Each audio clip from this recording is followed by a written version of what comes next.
ప్రభువా నీకు స్తోత్రం, ఆశ్చర్యకరుడా నీకు స్తోత్రం, అద్భుతకరుడా నీ స్తోత్రం. నీ రెక్కల చాటున మాకు నీడనిచ్చే దేవా స్తోత్రం. మా తండ్రి ప్రభువా, మేము ఏ పాపం చేసినామో నీ రక్తంతో మమ్మల్ని పరిశుద్ధపరచు తండ్రి. ప్రభు అయిన యేసు నామమున మేము చేసిన పాపాలన్నీ పోవునని స్తోత్రం తెలియజేస్తున్నాను. అయ్యా, నేను ఎటువంటి పరిస్థితులను నన్ను కాపాడుతున్నామో నీకు స్తోత్రం తెలియజేస్తున్నాను అయ్యా. అలాగే మా అమ్మకు మంచి ఆరోగ్యాన్ని ఇస్తున్నామని స్తోత్రం తెలియజేస్తున్నాను. మా నాన్న తాగుపోతాడు, బాగా తాగుతున్నాడు తండ్రి, ఆ తాగుతున్నాడు దూరం చేయి తండ్రి, ఆ స్తోత్రం తండ్రి. అలాగే మా అన్న కూతురులైనటువంటి యవ్వన వయసులో ఉన్నారు, వారు ఎలాంటి తప్పులు చేయకుండా ఎటువంటి తప్పులు త్రొట్టిల్లకుండా నువ్వు కాపాడు తండ్రి, స్తోత్రం. అలాగే మా వదిన భర్త చనిపోయిన నాకు ధైర్యం చేసి ముగ్గురు ఆడబిడ్డల్ని ఎలా పోషించాలనో బాధతో ఉంది తండ్రి, ఆమెకు ధైర్యాన్ని ఇస్తున్నావు తండ్రి, నీకు స్తోత్రం అయ్యా. మా అమ్మకు మంచి ఆరోగ్యాన్ని ఇస్తున్నావు తండ్రి, స్తోత్రం అయ్యా. అయ్యా, నాకు 2 కుమార్తెలు, మా అన్నకు 3 కుమార్తెలు. ఇప్పుడు చిన్న తమ్ముడి కూతురు కడుపుతో ఉంది తండ్రి, ఆమె బాబునిస్తాను బలంగా నమ్ముతూ నీకు స్తోత్రం తెలియజేస్తున్నానయ్యా. అయ్యా, నువ్వు ఇచ్చిన వాగ్దానాలన్నీ నెరవేర్చువాడవయ్యా, ప్రతి ఒక్కరికి వాగ్దానాన్ని ఇచ్చావు. అలాగే నా భర్త మనసు మార్చి నన్ను ఈ మందిరానికి వచ్చేటట్టు చేయిస్తానని నమ్ముతూ నీకు స్తోత్రంలో తెలియజేస్తున్నాను తండ్రి. అయ్యా, నువ్వు వాగ్దానం ఇచ్చావు, నేను వచ్చి మీ ఇంటిలో నివాసం ఉంటున్నావు. నేను నమ్మేది ఎలా, నువ్వు ఉన్నావని తెలుసుకునేది ఎలా? మా ఇంటిలో ప్రతిరోజు గొడవలే ఇంట్లో, ఆ గొడవల నుండి నువ్వు విడిపిస్తున్నావని నమ్ముతూ నీకు స్తోత్రం తెలియజేస్తున్నానయ్యా. అయ్యా, నాకు భయంకరమైనటువంటి ఎడమ చేతి నొప్పి, వాపు, ఆ వాపు అంతటా వెన్నెముకతో పోరాడుతున్నానయ్యా. నాకు ఈ రోగం నుండి నన్ను స్వస్థత కలిగిస్తూ శాశ్వతమైన స్వస్థత ఇస్తున్నామని నీకు నమ్ముతూ నీకు స్తోత్రం తెలియజేస్తున్నానయ్యా. నువ్వు అరికాలు నడినెత్తులను అరికాలకు తాకుతూ నువ్వు నన్ను ముట్టుతూ మమ్మల్ని స్వస్థపరుస్తున్నావని నీకు స్తోత్రం తెలియజేస్తున్నానయ్యా. అయ్యా, నా భర్తలో ఉన్నటువంటి కోపాన్ని తగ్గిస్తున్నావని స్తోత్రం తెలియజేస్తున్నానయ్యా. నా కూతురులైనటువంటి ఆరోగ్యం ఇస్తున్నావని నమ్ముతూ స్తోత్రం చేస్తున్నావయ్యా. నువ్వు వాగ్దానాలను నెరవేర్చు దేవుడవయ్యా. నేను అడిగిన కోరికలను నెరవేర్చువాడవయ్యా. నువ్వు నిజమైన దేవుడవయ్యా. నా రోగములన్నీ స్వస్థపరచు దేవుడవయ్యా. నా రోగములన్నీ నేనున్న దుర్నీత స్థితి నుండి నన్ను తప్పించు దేవుడవయ్యా. అయ్యా, ఈ మేడం సొలమి టీచర్, నీ ద్వారా ఈ మేడం ఘరమా లాంటి పాపులైన వాళ్ళని బాగు చేసేటువంటి సన్నివేశం కల్పించినందుకు నమ్ముతూ స్తోత్రములు జరిగిస్తున్నానయ్యా. ఈ టీచర్ ఎంతగానో ఆరోగ్యంతో ఉంటూ మమ్మల్ని కూడా మా సమస్యల నుండి విడిపిస్తుందని నమ్ముతూ నీకు స్తోత్రములు తెలియజేస్తున్నానయ్యా. అయ్యా, నాకు అక్కడ సురేష్ సార్ వాళ్ళ లైబ్రరీ ట్యూషన్ ఆ వాగ్దానం నిజం కావాలి. అది నేను ఎలా నమ్మాలో నీ పైన నాకు నమ్మకం ఎక్కువ కావాలి. నీ ఎందుకు నన్ను బలపరచాలి, నీ ఎందుకు నన్ను బలపరచాలి. నేను ఎలాంటి పరిస్థితులైనా నీ నుండి దూరం కాకుండా నన్ను బలపరచుదేవా. నన్ను బలపరచ, నువ్వు మమ్మల్ని చేరదీసి నిజమైన దేవుడవయ్యా. నువ్వు తప్ప వేరొక దేవుడు లేరు. నేను చేసిన పాపాల నుండి మమ్మల్ని విడిపించిన దేవుడవు నీవే. కానీ మా ఇంట్లో ప్రశాంతత లేదు, ఆ ప్రశాంతత ఇస్తున్నావని నమ్ముతూ నేను నువ్వు ఇచ్చిన వాగ్దానం నమ్మేది ఎలా, నమ్మకం కుదిర్చేది ఎలా? మీ ఇంటి మధ్యలో ఉన్నావని వాగ్దానం ఇచ్చావు, నెరవేర్చు దేవుడు.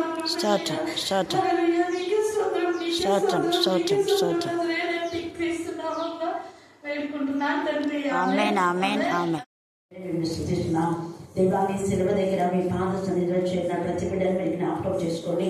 మీ జనన పునరుద్ధానంలో వార్తని ప్రకటించే ప్రతి బిడ్డ నూతన బలం, నూతన శక్తిని మీరు దయచేయమని ప్రార్థిస్తాం. అంతరం చూడకుండా కాపాడే శక్తి గల దేవుడు మీరు మాకున్నారు. ఏ విషయంలోనూ తృప్తిపడకుండా ధైర్యపరిచే దేవుడు అని మేము స్తుతిస్తున్నాం. దేవా, పనిలోకి వెళ్ళి నా ప్రభాన్ని సన్నిధికి వచ్చి బిడ్డలు అందరూ మీరు సేద తీర్చండి. వారి కష్టార్జితం మీరు ఆశీర్వదిస్తున్నందుకు మేము స్తుతిస్తున్నాం. ప్రతి బిడ్డ అప్పుడు ఆర్థిక సమస్యలు ఈ స్థానంలో కొట్టివేస్తున్న దేవా స్తోత్రం. భక్తిహీనుడు నా ప్రభా అప్పు చేసి తీర్చక ఎదుగుదని మీరు సెలవిచ్చారు. దేవా, బిడ్డలకు దేవుని భయం ఉంది కాబట్టి నా ప్రభా చేసిన దాన్ని నా ప్రభా తీర్చే ఆలోచన వారికి మీరు ఇస్తున్నందుకు మేము స్తుతిస్తున్నాం. ఇంకా ఎంతమంది ఆర్థిక సమస్యల వలయంలో ఉన్నారో వారి నుంచి విడిపించమని ప్రార్థిస్తున్నాం. దేవా, ఇచ్చినటువంటి దాన్ని సద్వినియోగం చేసుకునే జ్ఞానం కలుగుచ్చమని ప్రార్థిస్తున్నాం. మీకే స్తోత్రం, మీకే స్తోత్రం, మీకే స్తోత్రం, మీకే స్తోత్రం, మీకే స్తోత్రం. చదవన లేఖన భాగం ఆశించి విడిచి అందరి జీవితాల్లో ఫలింపచేయు గాక. ఎంతవరకు నా తల్లి ఆత్మతో పాడిన బిడ్డను బట్టి, ఆత్మతో నా ప్రభా సత్యంతో నిన్ను ఆరాధించి ప్రార్థించే బిడ్డను బట్టి తండ్రి మీకు ఎంత స్తుతించావు కూడా తక్కువే. చిన్న బిడ్డలు జ్ఞానాత్మతో నింపబడి వారు చెప్పే లేఖన భాగాలు నా తండ్రి ఎంతో నా ప్రభ నా తండ్రి ప్రతి బిడ్డ జీవితంలో ఫలించులాగున ఫలవంతంగా చేయమని ప్రార్థిస్తున్నా. ఈ వాక్యమనే విత్తనము విత్తుతున్నప్పుడు పంట పూసుకునే జ్ఞానం కలుగజేయమని ప్రార్థిస్తున్నా. ప్రతిదినం లేఖన భాగాలు కంఠత చేయడానికి మీకు ప్రదాయించని ప్రార్థిస్తున్నా. ప్రతిదినం మా పనులలో నీ వాక్యాన్ని మేము జ్ఞాపకం చేసుకోవడానికి మీ కృపా సహాయం దయచేయలేవా. మీకే స్తోత్రం, మీకే స్తోత్రం, మీకే స్తోత్రం, మీకే స్తోత్రం, మీకే స్తోత్రం, మీకే స్తోత్రం. వాక్యంలో వాక్శుద్ధ మారుస్తున్న దేవా స్తోత్రం. వాక్యం బయట వెళ్ళించినప్పుడు ఆత్మీయ మానసిక శారీరక రుగ్మతను విడిపించే దేవుడు అని మేము స్తుతిస్తున్నాం. వాక్యం ద్వారా బలపరచండి, వాక్యం ద్వారా ధైర్యపరచండి, వాక్యం ద్వారా స్వస్థపరచండి, వాక్యం ద్వారా క్షేమాభివృద్ధి కలుగు చేయండి వాక. మీ వాక్యమే మాకు నెమ్మది సమాధానమైనందుకు మేము స్తుతిస్తూ మమ్మను మా ఆత్మను మీ చుట్టకే సమర్పిస్తూ మాట్లాడతాడు. ఇక్కడ యేసయ్య తండ్రి అయిన దేవుని కుమారుడే ఏమంటున్నా అంటే, తండ్రి నన్ను పంపిన ప్రకారము నేను మిమ్మల్ని పంపుచున్నాను. తండ్రి అందరూ చెప్పండి, తండ్రి నన్ను పంపిన ప్రకారము నేను మిమ్మల్ని పంపుచున్నానని వారితో చెప్పాను. తండ్రి నన్ను పంపిన ప్రకారము నేను మిమ్మల్ని పంపుచున్నానని వారితో చెప్పాను. ఈ మాట చెప్పి వారి మీద ఊది పరిశుద్ధాత్మను పొందుడి. మీరు ఎవరి పాపములు క్షమింతురో అవి వారికి క్షమించబడును. ఎవరి పాపములు మీరు నిలిచి ఉండనిత్తురో అవి నిలిచి ఉండునని వారితో చెప్పాను. అది ఈ మాట మనం చూస్తే 19 నుంచి 25 దాకా కొన్ని వచనాలు అనుకుంటాం. చాలా మార్మికమైన, అసలు ఒక్కొక్క టాపిక్ మీద ఒక అంశం మనం తీసుకొని దీంట్లోనే 5 మెసేజ్లు అవుతాయి. పరిశుద్ధాత్మను పొందుకోవడం ఒకటి, మీకు సమాధానం కలుగుగాక ఒకటి, భయం అనేది ఉంది కదా. తర్వాత పరిచర్య. ఇక్కడ యేసయ్య ఎంత తేలిగా ఆయన ఒక మంచి కాపురాన్ని అందుకే చెప్పాడు. యోహాను సువార్త 10 అధ్యాయం అంతా మీరు చదివితే ఏమైంది, 1వ వచనం మాత్రం చదవండి. 10వ అధ్యాయం 1. గొర్రెల దొడ్డిలో ద్వారమున అండర్లైన్ చేసుకోవాలి. ద్వారమున ప్రవేశించగా వేరొక మార్గంలో ప్రవేశించేవాడు దొంగ, రెండే వాడు దొంగ, వాడు దోచుకునేవాడు. అంటే వాడి గొర్రెల దొడ్డిలో సరైన మార్గంలో రావాడు, దొడ్డి దారిలో వస్తారు. సరైన మార్గం ఏంటంటే, ఒక సంఘానికి ఎవరన్నా ఏర్పాటు చేసుకోవాలంటే ఆ స్త్రీల సమాజంలో యూతులు అందరిని అడగాలి. అందరి బిల్డింగ్ తోనే ఎవరన్నా ఎన్నుకోవాలి. అందరి బిల్డింగ్ తో కాకుండా ఊరికి ఎవరో ఒకరు ఎన్నుకొని మేము ఎన్నుకున్నాంలే అని చెప్పడం రైట్ వే కాదని. అందుకనే గొర్రెల దొడ్డిలో అంటే, గొర్రెల దొడ్డి అంటే సంఘం, గొర్రెల కాపరి అంటే రాబోయే కాపరి, గొర్రెలు ఎవరంటే సంఘంలో ఉన్నటువంటి విశ్వాసులు. మరి ఆ సంఘంలో ఉన్న ఆ గొర్రెలను కాయాలి, మేపాలి. అలాంటి కాయడానికి మేపడానికి సమర్థుడైనటువంటి వ్యక్తులనే ఎన్నుకోవాలి. ఎందుకంటే కొన్ని రూల్స్ ఉంటాయి ప్రతి సంఘానికి. ఈ సంఘానికి ఇలాంటి వ్యక్తులు రావాలని రూల్స్ ఉంటాయి. కానీ రూల్స్ ని అతిక్రమించి వచ్చే వాళ్ళు దొంగలు. చెప్పాలా మీరే? చెప్పాలా?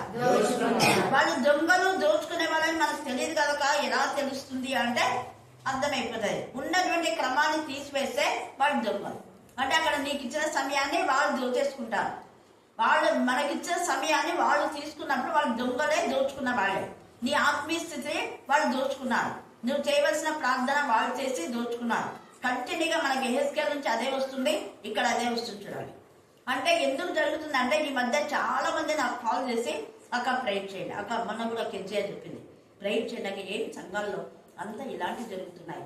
చాలా మంది గిబ్సన్ చర్చి రాజకుమార్ ఈరోజు కూడా తన కాల్ చేసింది కొన్ని విషయాల గురించి.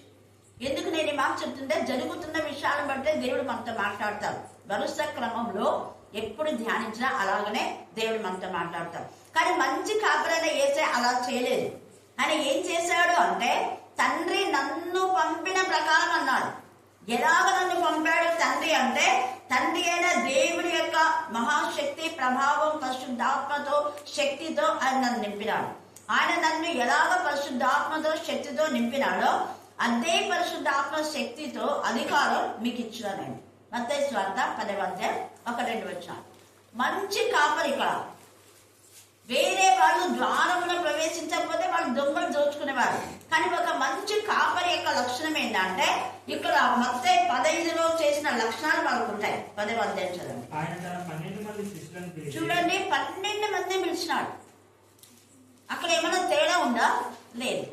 ఇస్కరియోతు యూదా గురించి తెలుసు. ఇస్కరియోతు యూదాకు క్షమాపణ లేదు, పరిశుద్ధాత్మకు వ్యతిరేకంగా చేస్తున్నాడు కాబట్టి. ఆయన ఎప్పుడు నన్ను వలె నా పొరుగు వారిని ప్రేమించే విధానంలో నేను ఏం చేస్తానో మీకు కూడా అదే చెప్తా ఉంటాను. యేసు ప్రభు ఏం చేస్తున్నాడో అదే వీళ్ళకు ఈ 19-25లో చెప్పాడు. అంతేనగా ఇక్కడ అంటున్నాడు కదా మత్తయి సువార్తలో అపవిత్ర ఆత్మను వెళ్ళగొట్టుటకును.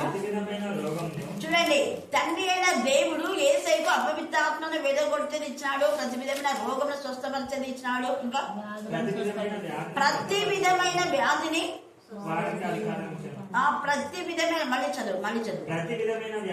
ప్రతి విధమైన వ్యాధిని స్వస్థపరచుటకును వారికి అధికారం ఇచ్చాడు. ఇది నాకు ఇచ్చినాడు, నేను బిషప్ను, నేను రెవరెండ్, నేను అది ఇది అని అనడానికి లేదు. నాకుంది, నాకే అధికారం, వేరే వాళ్ళకి లేదు అనడానికి లేదు. ఇక్కడ యేసయ్యకు ఏ అధికారం ఇచ్చినాడో యాజ్ గా అదే అధికారాన్ని సంఘంలో ఉన్న వ్యక్తులకు ఇచ్చేవాడు నిజమైన కాపరి. అలాంటి కాపరి గొడవల కోసం రాత్రి మగలు ప్రార్థన చేస్తారు. 134వ కీర్తనలో ఉన్నట్టుగా యెహోవా సేవకులారా రాత్రి ఆయన మందిరంలో నిలిచిండు వారలారా. రాత్రి అంతా అంటే ఇంకా మెలకు ఎప్పుడు వస్తే అప్పుడు. అందుకనే దావీదు అంటాడు, అర్ధరాత్రి వేళ నేను మేల్కొల్చున్నప్పుడు ప్రభువా నీ యొక్క ధర్మశాస్త్రం నేను చదువుతానంట. అర్ధరాత్రి వేళ ప్రార్థన, వేకుజామున ప్రార్థన. ఆయన ఎప్పుడంటే 3 సార్లు ప్రార్థన చేస్తాడు, 7 సార్లు స్తుతిస్తాడు. ఎప్పుడు మెలకొస్తే అప్పుడు దేవుడు స్తుతిస్తాడు. అందుకే ఎల్లప్పుడు ఆయన నా ప్రభును ఉంచుకున్నాను అంటాడు. ఎప్పుడు ఎదుటనే ఉన్నాడు. అంటే ఆయన వాక్యాలన్నీ కళ్ళ ఎందుకు. మనం కూడా మనం పని చేస్తుంటే వాక్యాలన్నీ మన కళ్ళ ముందు రావాలి. అందుకనే వీళ్లకు అధికారం ఇచ్చాడు. తండ్రి నాకు ఏమి ఇచ్చినాడో అధికారం, అదే అధికారం మీకు కొంచెం ఇస్తానని చెప్పలా. నేను తండ్రి అయిన దేవుడు కుమారుడు కాబట్టి నేను ఇచ్చిన అధికారంలో కొంత మాత్రం మీకు ఇస్తానని చెప్పలా. ఏది ఇచ్చిందే అదే.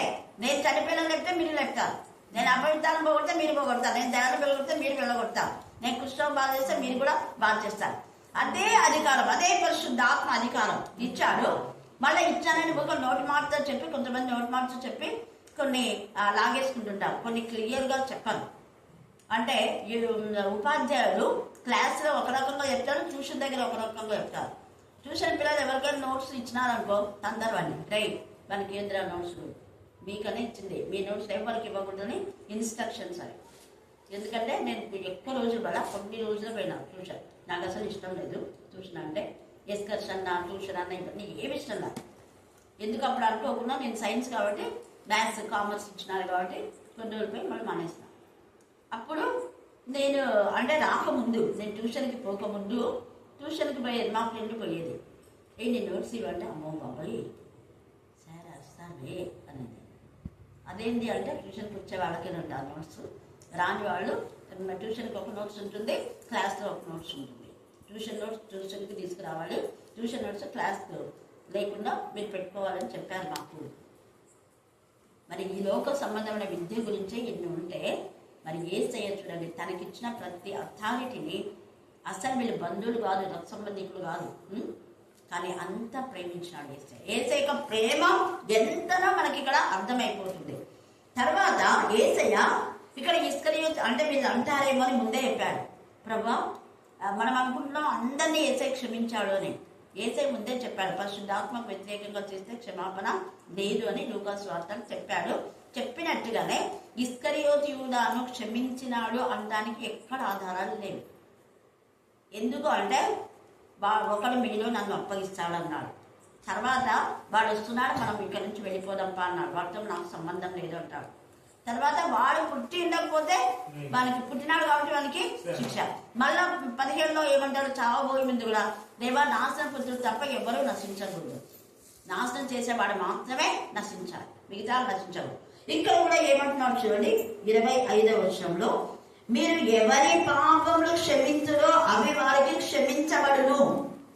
ఎవరి పాపములు క్షమించును అంటే క్షమించగలిగిన వ్యక్తులు ఏం చేయాలంటే అది కూడా యేసయ్య చెప్పాడు. మీ సహోదరుడు ప్రభా మా సహోదరుడు నా వల్ల తప్పిదం చేస్తే ఎన్నిసార్లు క్షమించాలి అంటాడు. అంటే 70 సార్లు తప్పిదం చేసి 70 సార్లు నీ వైపు తిరిగి, అంటే నీ దగ్గరికి వచ్చి క్షమాపణ కొడితే నువ్వు క్షమించాల్సిందే. నీ దగ్గరికి వచ్చి నీ వైపు తిరిగి నీ దగ్గరికి వచ్చి వాడు 49 సార్లుగా 70 ఏళ్ళ మట్టుకున్నాడు. 490 సార్లు కాకుండా 1000 సార్లైనా చేయండి. వాడు వచ్చి నీ దగ్గరికి వచ్చి క్షమాపణ చెప్తే నువ్వు క్షమించాలి. కానీ నీ దగ్గరికి రాకుండా క్షమాపణ కోరకుండా క్షమించాలని ఉందా? చెప్పండి. ఏం చెప్పుకున్నారు? ఎందుకన్నా మౌనంగా ఉన్నాను. కొంతమంది ఇదే చెప్తుంటారు, క్షమించండి క్షమించండి క్షమించండి అంటారు. లేదంటే మీరు ఎక్కడ క్షమించినారు అంటారు. క్షమించేసినాం అంటే వాళ్ళు వచ్చి నిన్ను అడిగినారా క్షమాపణ? లేదు. మరి వాళ్ళు క్షమించిన వాళ్ళు వచ్చి నిన్ను అడిగినప్పుడు కదా నువ్వు క్షమిస్తే ఆ క్షమాపణ వాళ్ళ అపాలజీ అయినట్టు. వాళ్ళు వచ్చి అడగకపోయినా నువ్వు ఎలా క్షమిస్తావు? నీ అందరికి నువ్వు క్షమించనా అనుకుంటావు, కానీ అవతల ఇది వాడే ఉంటుంది. నేను ఇది అంటారు దేవా క్షమిస్తున్న ప్రార్థనలో చేస్తే అయిపోయినా మేము క్షమించినామనే ప్రైజ్ లాడ్ అని చెప్పేసి మళ్ళా ఆ ప్రైజ్ లాడ్ అనేదానికి క్షమించామంటే దాని అర్థం ఏంటి? ఏదైతే మనం వాళ్ళ దగ్గరికి నుంచి తప్పు చేసామో దాన్ని మళ్ళీ రెక్టిఫై చేసుకోవాలా. అది క్షమాపణ యొక్క గుర్తు. అంటే ఒకరికి అచ్చి ఉన్నాడు అనుకో, అప్పుడు ఏమన్నాడు, వాడు అచ్చి ఉన్నది వానికి ఇస్తే అప్పుడు అది క్షమాపణకు అర్థము సమాధానం కూడా. జక్కయ్య చేసినాడు అన్నమాట. నేను ఎవరి దగ్గర అయితే అక్రమంగా తీసుకున్నాడో వాళ్ళకి తిరిగి నేను ఎంత ఇస్తానన్నాడు? 400 ఇవ్వదు, తీసుకునేది ఇచ్చేసాయి. వాళ్ళ దగ్గర నుంచి తీసుకున్న ఆస్తి కానివ్వండి, సమయం కానివ్వండి, ఏదైనా కూడా. నేనైతే కొంతమంది క్షమించక అంట. ఏంది క్షమించాలా? బైబిల్ స్టడీని తీసుకొని బైబిల్ స్టడీ నాశనం చేస్తే క్షమించాలి. అది పరిశుద్ధాత్మకి వ్యతిరేకం. ఎక్కడుంది దాంట్లో క్షమించమని? అది పరిశుద్ధాత్మకే వ్యతిరేకం. అది ఇస్కరియోతు యూదా లాంటి క్యారెక్టర్. అది అలాంటి క్యారెక్టర్ క్షమించమని లేదు. అందుకే ఇక్కడ ఇది చదవండి, మీరు ఇది చదివితే మీకు అర్థమైపోతుంది. మళ్ళా యేసయ్యమన్నాడు, మీరు ఎవరి పాపములు నిలిచి ఉన్న నిత్తులో అవి నిలిచి ఉండను. తేటగా ఉంది ఇక్కడ. పాపములు నిలిచి ఉన్న నిత్తులు అంటే మీరు క్షమించని పాపములు అట్లనే ఉంటాయి, గుర్తుపెట్టుకోండి. మనం క్షమించకపోతే మళ్ళా పాపంగా ఉంది. ఆ పాపం వల్ల వచ్చు జీవితం ఏమైంది? ఇస్కరియోతు జీవితంలో. ఇది ఎప్పుడు మైండ్లో పెట్టుకోండి. సౌలు ఎప్పుడు దేవుని దావీదును క్షమించమని అడగలేదు. దావీదు క్షమించినాడు, కానీ ఎప్పుడు సౌలు క్షమించమని నోటికి రాలేదు. అందుకే ఆయన పాపములు ఏమైపోయినాయి? నిలిచున్న ఆ పాపముల ద్వారా ఆయన మరలా చంపబడ్డాడు. గుర్తుపెట్టుకోవాలి. షిమి అనేవాడు దావీదు గారు ఊక క్షమించమన్నాడు, కానీ హృదయపూర్తిగా అంతా కక్ష ద్వేషం పెట్టుకొని ఊకే అది కాదు ఇది కాదు అని దావీదుని అన్నాడు. కాళ్ళ మీద అన్నాడు, ఎక్కడ చంపుతాడో. దావీదుకి అర్థమైపోయింది వాని బుద్ధి. వెంటనే సొలొమోనుతో చెప్తాడు, వాడు అప్పటికి నేను వాడిని చంపలేదు, కానీ వారి సంగతి నువ్వే చూసుకుంటాడు. తర్వాత సొలొమోను చంపేస్తాడు షిమి అనేవాడు. అప్పటికి దావీదు క్షమించినట్టే, కానీ నిలిచిన్నాయి పాపాలు. ఎవరి పాపంలో నిలిచి ఉన్న నిత్తురో తేటగా ఉంది ఇక్కడ. దేవుడు ఎవరి పాపాలు క్షమిస్తా అంటే తెలిసి తెలియక తప్పు చేస్తే ఖచ్చితంగా క్షమిస్తాడు. తెలిసి తెలియక తప్పు చేసినా మేము ఈ తప్పు చేసామో మమ్మల్ని క్షమించండి అంటే ఖచ్చితంగా దానికి క్షమాపణ ఉంది. క్షమించండి అని చెప్పకపోతే క్షమాపణ లేదు. పేతురు ఎన్నిసార్లు పశ్చాత్తాపడి యేసుని క్షమించమని కోరుకున్నాడు. అందుకే పేతురుకు క్షమాపణ దొరికింది. అందుకే ఇక్కడ ఎవరి పాపంలో మీరు నిలిచి ఉండండి, అవి నిలిచే ఉంటాయి. మీరెవరు నిలిచి ఉండాలో చేసేది అని చెప్పలే. ఇక్కడ పరిశుద్ధాత్మ అధీనంలో మీరు ఉన్నారు అంటే పరిశుద్ధాత్ముడు ఎవరికి క్షమించాలి ఎవరికి క్షమించకూడదని మీకు చెప్తాడు. ఇప్పుడు లూసిఫర్ ఉన్నాడు, లూసిఫర్ను దేవుడు క్షమిస్తాడా? చెప్పండి, క్షమిస్తాడు క్షమించమని అడిగితే. కానీ దానికి అడిగేదే లేదు కదా. దానికి ఎన్నిసార్లు ఎప్పుడో కూడా సమయం ఇచ్చినా దాన్ని మారు మనసు పొందదని ఉంది. యెజబెలు కూడా అంతే, క్షమాపణ కోరలేదు. ప్రవక్తం ఆహాబు క్షమాపణ కోరినాడు. అందుకని నీ కాలంలో రాదు, నువ్వు చనిపోయిన తర్వాత అంటే యెజబెలు చచ్చిపోయినాక అప్పుడు మళ్ళా శిక్ష వస్తుంది. అందుకే మనం చాలా వాక్యము ఊరికి ఇష్టానుసారంగా చెప్పడం కాదు. ఎంత చక్కగా యేసయ్య తన అధికారాన్ని తన శిష్యులకు ఇచ్చాడు. అందుకే ఇక్కడ మళ్ళీ అంటున్నాడు, ఆదివారం సాయంకాలంలో శిష్యులు యూదులకు ఎవరికి భయపడినా ఎవరికి భయపడినారు చెప్పండి, మళ్ళీ చెప్పాలా, మళ్ళీ చెప్పాలా, యూదులు వాళ్ళ బంధువులే. వాళ్లకు భయపడి వాళ్ళు ఏం చేస్తున్నారు, తాము కూడి ఉన్న ఇంటి తలుపులు మూసుకొని ఉన్నారు. ఎంత భయం చూడాలి. కానీ అదే మగ్దలేనే మరి అయితే ఒంటరిగా స్త్రీ బయటికి వెళ్ళింది. 12 మంది ఉన్నారు, 12 మంది కలిసి ఏమైనా చేయొచ్చు. కానీ 12 మందిలో ఒక్కరికైనా ధైర్యం చాలకపోయింది. 12 మంది కదా అంటే 11 మంది అనుకోండి, 11 మంది తలుపులు మూసుకొనే ఉన్నారు. వాళ్ళు యేసు వచ్చి మధ్య నిలిచి వాళ్ళు మూసుకొని ఉన్నారని భయపడుతున్నారని తెలిసి కూడా మధ్యకు వచ్చి మీకు సమాధానం కలుగును గాక. ఈ రాత్రి నువ్వు కూడా ఏమి అయోమయ పరిస్థితిలో ఏం చేయాలో తెలియక భయంతో, ఆలోచనతో, కలవరంతో నీ హృదయాన్ని గట్టిగా మూసిపెట్టుకున్నా కూడా ఏసే లోపలికి వస్తాడు. తట్టి నువ్వు తీయకపోతే లోపలికి వస్తాడు ఆయన. నీ హృదయంలోకి వచ్చి నీ అంతరంగంలో నీతో మాట్లాడతావు. నీకు సమాధానం కలుగాక భయపడుతున్నావు కుమారి. అందుకే కీర్తన 51లో ప్రభువా నీ సన్నిధిలో నుంచి నన్ను తోసివేయద్దు, నీ ప్రశాంతత నా దగ్గర నుంచి తీసివేయదు. తేటగా మాట అక్కడ తెలిసి చేసినాడు తప్పాను. అందుకే దేవుడు కూడా క్షమించినాడు. ఎంత విరిగి నలిగిన హృదయంతో క్షమాపణ కోరుకున్నాడు. ఎంత గొప్ప ఆ క్షమాపణలో ఆయనకి ఎంత ఆశీర్వాదం వచ్చిందో, ఎంత పశ్చాత్తాపం చాలా చాలా దేవునికి ఇష్టం. పశ్చాత్తాప పడని వాళ్ళకు క్షమాపణ దొరకదు. తప్పిదము ఒప్పుకోవాలి, పశ్చాత్తాపడాలి, ఇక మీద చేయకూడదు. అదే అక్కడ మళ్ళీ రిపీట్ చేయడం కాదు. ఇక్కడ సమాధానం కలుగాక అని చెప్పిన దేవుడు నిజంగా వారికి సమాధానం వచ్చి వాళ్ళంతా ఏమంటున్నారు, అలాగ చెప్పిన తర్వాత తన చేతులను ప్రక్కను చూపగా శిష్యుల ప్రభుని చూసి సంతోషించిరి. అంటే సమాధానం వచ్చింది. హల్లెలూయా, హల్లెలూయా, హల్లెలూయా. అంటే మీరు ఒంటరి వాళ్ళమే, ప్రభు మనం ఉన్నందుకే ఎవరేం చేయలేకపోయినారు. ప్రభు లేడు కాబట్టి మనం ఏం చేస్తారో ఏమో. తండ్రి అయిన దేవుడి కుమారుని అంత భయంకరంగా శిక్షిస్తే మనమేంటి అనుకున్నాం. మనం ఏ పాటి వాళ్ళము, అదే మీద బలహీనత. వీళ్ళలో ఉండే ఆలోచన ఆ విధంగా ఉంది. కానీ మగ్దలేనే మరి అలా ఆలోచించలేదు. నా ప్రభు బతికినా చనిపోయినా ఎల్లప్పుడూ నాకు తోడుగా ఉంటాడు. నేను ఎక్కడికి వెళ్ళినా నాకు దేవుడు నాకు తోడుగా ఉంటాడు. ధైర్యంగా వెళ్ళిందాడు. ఆయన బ్రతికినా చనిపోయినా నాతో ఉన్నాడు. ఆ ధైర్యమే ఆమె విశ్వాసమే, ఆమె ధైర్యమే ఆమె జీవితానికి ఏమి ఇచ్చిందంటే సమాధానం ఇచ్చింది, నెమ్మది ఇచ్చింది. తర్వాత ఒక అథారిటీ ఇచ్చినాడు యేసయ్య.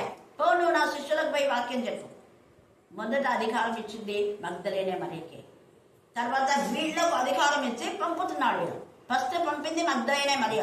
తర్వాతనే వీళ్ళు అపోస్తలుగా యేసయ్య చేత పంపబడిన వాళ్ళు, వీళ్ళు దేవుని చేత పంపబడిన వాళ్ళు. మన అపోస్తల కార్యంలో చూస్తే కొంతమంది అక్రమమైన విధానంలో బోధ చేస్తూ ఉంటే అప్పుడు అపోస్తలు అంటారు మేము వాళ్ళని పంపలేదు అంటారు. 16వ అధ్యాయం అపోస్తల కార్యము 16:27 చదవండి చూద్దాం. అంతలో చెరసాల నాయకుడు మేలుకొని చెరసాల తలుపులన్నీ తెరిచి ఉండట చూసి ఖైదీలు పారిపోయారనుకొని కత్తి చూసి తనను తాను చంపుకొని. ఇక్కడైతే ఎంత ఆశ్చర్యం. పంపినటువంటి వీళ్ళలో దేవుని యొక్క శక్తి ఎలాగుందంటే ఎవరైతే మనకి యాంటీ ఉంటారో వాళ్ళు మారి వీళ్ళని చేర్చుకొని వీళ్ళకి భోజనం పెట్టి మేము రక్షణ పొందడానికి ఏం చేయాలని అడుగుతారు. అదంతా మీరు చదవండి. ఎంత పవర్ఫుల్. ఎవరైతే అక్కడ సైన్యాధిపతి, జైలర్ అన్నమాట అధిపతులు మారుతారు. దేవుని చేత మనం పంపబడితే ఒక్కటి ఇది చూచా, అన్యులు మారుతారు. దేవుని చేత పంపబడితే అధికారులు మారుతారు. కలెక్టర్స్ వస్తారు నీ దగ్గరికి, మంత్రులు వస్తారు, ఎమ్మెల్యేస్ వస్తారు, ఎంపీలు వస్తారు. ఊకే సంఘానికి వచ్చి ప్లాన్ చెప్పుకొని ఎలక్షన్స్ చెప్పడం అది కాదు. ప్రత్యేకంగా నీ కొరకు నీ దగ్గరికి వస్తారు. అది పవర్. ఇక్కడ అధికారి మారిపోయి భయపడిపోయాడు. ఏమైపోయిందో ఏం లేదు, మేమంతా ఇక్కడే ఉన్నాం. అదంతా చదవండి, టైం లేదు కాబట్టి మీకు క్లుప్తంగా వివరణ. ఇంకా ఆ యొక్క 17, 14 వచనాల్లో కూడా చూస్తే అక్కడ అంటారు కదా, వీరి భూమిని తలగొచ్చి చేసేవాళ్ళు ఇక్కడికి వచ్చారా అంటారు. ఇది మేము దేవుని అధికారంతో చేస్తున్నాం, మా భక్తి మా శక్తి కాదని. ఇంకా చాలా చోట్ల 4వ అధ్యాయం అపోస్తలుల కార్యం 4వ అధ్యాయంలో కూడా మనం చూస్తాం. అంత భయపడినటువంటి పేతురు, మళ్ళా పేతురు గురించి ధ్యానం చేసుకునేటప్పుడు అప్పుడు చెప్పుకున్నాం మళ్ళీ ఆ విషయాన్ని. అలాగా యేసయ్య పంపినాడంటే వాళ్ళని ఒక అధికారంతో పంపుతారు. ఆ అధికారులనే వాళ్ళ అధికారాన్ని కింది చేయడానికి. అధికారమే తల వంచే అధికారం యేసయ్య ఇచ్చాడు. వీళ్ళకి ఇచ్చిన అధికారం ఆశమాషి కాదు.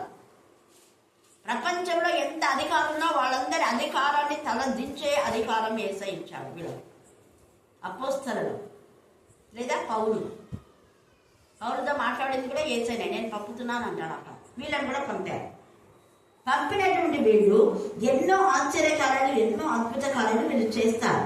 అందుకని అంటున్నాడు మాట, తండ్రి నన్ను పంపిన ప్రకారం నేను మిమ్మల్ని పంపించున్నానని వారితో చెప్పాను. సేమ్ ఇదే అధికారంతో అక్కడ పిలాతును కూడా తల వంచేలా చేస్తాడు యేసయ్య. పిలాతు అంటాడు, ఈయనలో ఏ నేరము లేదు, ఈయన నిర్దోషి, ఈయన అసలు నిర్దోషిని నువ్వు ఇక్కడ తీసుకొచ్చావే, ఈయనకి నేను ఏ శిక్ష విధించాను, మీరేం చేసుకుంటారో మీ ఇష్టం. ఒక అధికారులు మన గురించి సాక్ష్యం ఇస్తారు, వేరే ఎవరో ఇవ్వటం లేదు. ఇక్కడ యూదులకు భయపడి వీళ్ళు ఎంత ఎదుగుతారు, వాళ్ళ భయం అంతా పోయింది, సమాధానం ఇచ్చాడు. నువ్వు భయపడుతుంటే నీ భయానికి దేవుడు సమాధానం ఇస్తాడు. తర్వాత ప్రభు నిన్ను సంతోషింప చేసేలా చేస్తాడు. నువ్వు సంతోషించిన తర్వాత తండ్రి అయిన దేవుని అధికారం పొందుకొని నువ్వు ఆ కార్యం చేయాలి. మరి భయపడి ఇంట్లో ఉండడంగా వీళ్ళు ఇంతగా యేసయ్య మేము పంపుతారా అన్న తర్వాత మళ్ళీ పడిపోతారు. 20 కోట్లు మళ్ళీ చూద్దాం మనం. అది ఇక్కడ పొందుడే అని, మీరు ఎవరి పాపములు క్షమించురో అవి వారికి క్షమించబడను, ఎవరి పాపములు మీరు నిలిచిండనెత్తురో అవి నిలిచిండని వారితో చెప్పాను. సేమ్ ఇదే అంశము తండ్రి అయిన దేవుడు అబ్రహాంతో చెప్తాడు, నిన్ను ఆశీర్వదించే వారిని నేను శపించే వారిని నేను చెప్పేది. మీరు క్షమిస్తే నేను క్షమిస్తా, మీరు క్షమించకపోతే ఉంటాయి. మీరు క్షమించినప్పుడు నేను కూడా క్షమించాను. తేదగా ఇట్లా ఎవరి పాపం మీరు నిలిచిందా ఇద్దరు అవి నిలిచే ఉంటాయి. వాళ్ళకి క్షమాపణ లేదంటే శిక్షనే, పాపం వాళ్ళకి వచ్చి జీతం ఏంటి వీళ్ళకి క్షమించాలంటే వాళ్ళ పాప దోషం పోయింది, నిర్దోషులు అయిపోయినారు అని అక్కడ అర్థం. మీ చేత ఎవరు నిర్దోషులుగా చేతబడతారో వాళ్ళు నిర్దోషులే, మీ చేత దోషులుగా అన్నమాట దోషులే. అందుకని అపోస్తుల కార్యంలో మనం చూస్తే 13వ అధ్యాయంలో 8వ అధ్యాయంలో అక్కడ అపోస్తులైనటువంటి పౌలు ఆ గారడి గల వాడిని క్షమించాడు. నువ్వు సమస్త దుష్టత్వంతోనూ కపటంతోనూ ఉన్నావని నాకు తెలుసు. తిన్నని మార్గం అంటే మంచిగా జరిగే కార్యాలు చెడగొట్టడం మానవా, నీకు అసలు బుద్ధి రాదా? చదవండి ఆ మాట. చెప్పు 13వ అధ్యాయం 9వ వచనం. అందుకు పౌలు అనబడిన సౌలు పరిశుద్ధాత్మతో నిండిన వాడై అతని తేరి చూచి చూడండి, కొంచెం కాదంట, ఎంత ఉందంట, సమస్త కపటంతోను సమస్త దుర్మార్గంతోను నిండిన వాడ అప్పవాది కుమారులను క్షమించకూడదు. అండర్లైన్ చేసుకోండి. అప్పవాది దొంగతనం హత్య చేయడానికే వస్తాడు, మన ఆధ్యాత్మిక జీవితాలను పడగొట్టడానికే వస్తాడు. అందుకని అపవాది కుమారుడా అంటున్నాడు అక్కడ. దేవుని కుమారుడు అయితే క్షమించేవాడే, వీడు దేవుని కుమారుడు కాదు. ఎవరి కుమారుడు? అపవాది కుమారుడు. సమస్త నీతికి విరోధివి నువ్వు ప్రభు యొక్క తిన్నని మార్గం చెడగొట్టుట మానవ కుసందేశం. ఎన్నిసార్లు చెడగొడతావు నువ్వు? నీ బతుకంతా చెడగొట్టే బతికేనా? బుద్ధి రాదా నీకు? మానవ ఎంత తేటగా అంటాడు. తర్వాత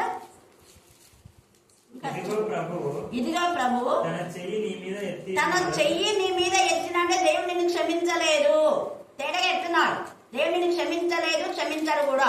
ప్రభు చెయ్యి నీ మీద ఎత్తి ఉన్నాడు. నీవు కొంతకాలము కొంతకాలం అంటే వెంటనే వాడు పశ్చాత్తాపడి క్షమాపణ కోరాలా? లేదు. ఇలా ఉంటుంది మనల్ని. మళ్ళీ క్షమించాము అని మన ప్రార్థనలు ఏమో చేస్తుంటాం.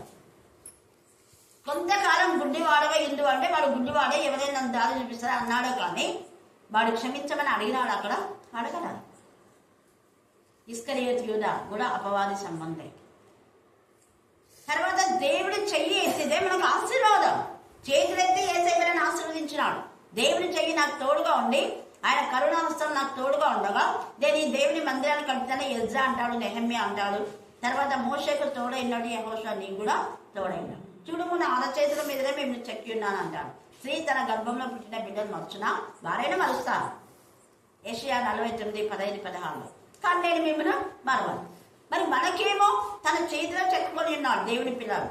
కానీ అపవాదికి చెయ్యి ఎత్తిదే మోతుతాడు, అంతే. నలిచివేయబడతాడు. దేవుని చేయాలి అట్లా చేతనే వాడు కలుగుయింది. తన బిడ్డను ముట్టివాడు తన కడుపులు ముట్టివాడుగా చేస్తానన్నాడు. వాడి కళ్ళు అడుగుతున్నాడు, వాడి పాపం వాడు పట్టుకున్నాడు. క్షమించమని అడగలేదు. నువ్వు గుడ్డివాడు అయితే వెంటనే అక్కడ వెంటనే క్షమాపణ కోరాలి. కానీ ఆ 8వ అధ్యాయంలో అయితే క్షమాపణ కోరి మా కోసం ప్రార్థన చేయండి అంటాడు.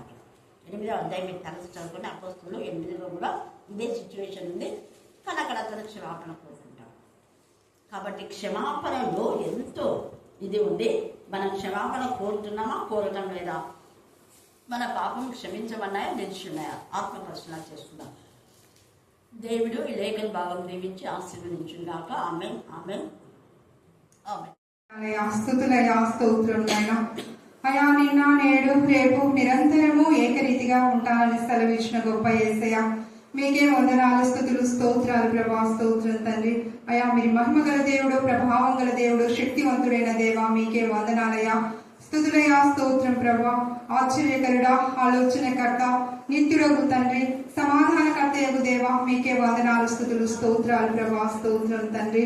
అయా ప్రభా, లోకంలో మీకు శ్రమ కలుగును, ఆయనను లోకంలో జయించిన వాడిని అయా మీలో ఉన్నాడని ధైర్యం తెచ్చుకోవాలని సెలవిచ్చినట్టుగా ప్రభా, అయా మేము అయా తల్లి తరమబడుచున్నను ప్రభా, అయా దిక్కు లేని వారు కాకుండా ప్రభా, మీరే మా దిక్కే ఉండి మమ్మల్ని నడిపిస్తూ వస్తున్న గొప్ప యేసయ్యా, మీకే వందనాలు, స్తుతులు, స్తోత్రాలు ప్రభా, స్తోత్రం తండ్రి. అయా మమ్మల్ని పడవేసినను ప్రభా, నశించిపోయే వారిగా కాకుండా ప్రభా, అయా మీ బిడ్డల పక్షాన మీరు ఉండి మీరే మాకు జయమిచ్చే దేవుడుగా ఉంటున్నారయ్యా. అందరిని బట్టి కూడా మీకు వందనాలు, స్తుతులు, స్తోత్రం తండ్రి, స్తోత్రం ప్రభా. అయా తండ్రి, ఆత్మీయ సహోదరి అయిన సలోమక గారిని బట్టి మీకు వందనాలు, స్తుతులు, స్తోత్రాలు ప్రభా, స్తోత్రం తండ్రి. అయా కరుణాపీఠం బట్టి కూడా మీకు వందనాలు, స్తుతులు, స్తోత్రాలు ప్రభా. కరుణాపీఠం మినిస్ట్రీస్ లో ఉంటున్న ప్రతి ఒక్క బిడ్డను బట్టి కూడా మీకు వందనాలు ప్రభా. అయా ఒక్కొక్క బిడ్డను బట్టి వారి కుటుంబాలను కూడా జ్ఞాపకం చేసుకోమని ప్రార్థిస్తున్నాం తండ్రి. యేసయ్యా మీకే వందనాలు, స్తుతులు, స్తోత్రాలు ప్రభా, స్తోత్రం తండ్రి. అయా గర్భిణీ స్త్రీల కొరకుని అయా తండ్రిని పాద సన్నిధిలో ఎత్తిపట్టి ప్రార్థిస్తున్నాం తండ్రి. అయా సుఖమైన ప్రసవాన్ని దయచేయండి అయ్యా. అయా జ్యోతికి, రత్నకు ప్రభా సుఖమైన ప్రసవాన్ని దయచేయమని ప్రార్థిస్తున్నాం తండ్రి. నాకు తెలియని మంది ఇంకా ఎంతో మంది గర్భిణీ స్త్రీలు ఉంటున్నారు ప్రభా, ఆ బిడ్డలను కూడా జ్ఞాపకం చేసుకోమని ప్రార్థిస్తున్నాం తండ్రి. అలాగనే ప్రభా ఉద్యోగాల కొరకు ఎదురు చూస్తున్న బిడ్డలు ప్రభా ఎంతో మంది ఉంటున్నారయ్యా. అయా వారు చదివిన చదువులకు తగినట్టుగా ప్రభా మీరే ఉద్యోగాలు ఇస్తున్నారయ్యా. అందరిని బట్టి మీకు వందనాలు, స్తుతులు, స్తోత్రాలు ప్రభా, స్తోత్రం తండ్రి. అయా ప్రభా మీకే స్తోత్రం నాయన. అయా తండ్రి దానియేలు గ్రంథంలో సెలవిచ్చినట్టుగా తండ్రి నెబుకద్నెజరు గురించి ప్రభా అయా వాక్యాన్ని తండ్రి అయా తండ్రి ధ్యానిస్తున్నారు ప్రభా, మీరే తండ్రి అక్క పక్షాన నిలబడి అందులోని వారి మర్మములను మీరు తెలియజేస్తున్న విధానం బట్టి మీకు వందనాలు, స్తుతులు, స్తోత్రాలు ప్రభా. నెబుకద్నెజరు లాగా ప్రభా మీరు ఇచ్చినవి మరిచిపోయిన తండ్రి అయా నీ నామాన్ని కనపరచకుండా ప్రభా తన్ను అయా నా వల్లే వచ్చిందని హెచ్చించుకున్నప్పుడు ప్రభా అయా తండ్రి పశుప్రాయులుగా ఉన్నట్టుగా కాకుండా ప్రభా మేము ప్రభా మీ యందు భయభక్తులు కలిగిన తండ్రి సమస్తము దేవుడు ఇచ్చినదని గుర్తించుకొని ప్రభా నీ నామాన్ని కనపరిచేవారిగా మేము ఈ లోకంలో ఉండటానికి మీరే సహాయం దయచేస్తూ రమ్మని ప్రార్థిస్తున్నాం తండ్రి. యేసయ్యా మీకే వందనాలు, స్తుతులు, స్తోత్రాలు ప్రభా. దానియేలులాగా ప్రభా ప్రార్థించేవారు గాను స్తుతించేవారు గాను మేము ఉండటానికి మీరే సహాయం చేస్తూ రమ్మని ప్రార్థిస్తున్నాం తండ్రి. యేసయ్యా మీకే వందనాలు, స్తుతులు, స్తోత్రాలు ప్రభా, స్తోత్రం తండ్రి. అయా ఇంకా ఎంతో మంది ప్రభా ప్రార్థన రిక్వెస్ట్ అక్కకి ఇచ్చింటున్నారైనా ఆ ప్రార్థనలన్నీ ప్రభా మీరు వింటున్నారయ్యా, అది సాక్ష్యాలుగా మారుస్తున్నారయ్యా. అందుని బట్టి కూడా మీకు వందనాలు, స్తుతులు, స్తోత్రం చెల్లించుకుంటున్నాం ప్రభా. వృద్ధులను జ్ఞాపకం చేసుకోమని ప్రార్థిస్తున్నాం తండ్రి. అయ్యా మా అత్త విషయంలో మీరు చేసిన మేలులకై మీకే కృతజ్ఞతాస్తుతులు, స్తోత్రాలు చెల్లించుకుంటున్నాం ప్రభా. అయ్యా ఇంకా ఎంతో మంది ప్రభా పడకల్లో ఉంటున్నారైనా వారిని జ్ఞాపకం చేసుకోమని ప్రార్థిస్తున్నాం తండ్రి. ఎవరి బిడ్డల వరకు కూడా ప్రార్థిస్తున్నాం తండ్రి. ఎవరిలో ప్రభా వారు అయ్యా ఈ లోకం వైపు చూసి ప్రభా అయా తల్లి పోతుండగా నా ప్రభా మీరు వారిని మీ వైపు త్రిప్పుకొని మీ మార్గంలో నడిపించమని ప్రార్థిస్తున్నాం తండ్రి. యేసయ్యా మీకే వందనాలు, స్తుతులు, స్తోత్రం నైనా, స్తోత్రం ప్రభా. అయ్యా మీకే లోకంలో ప్రభా మేము లోకానుసారంగా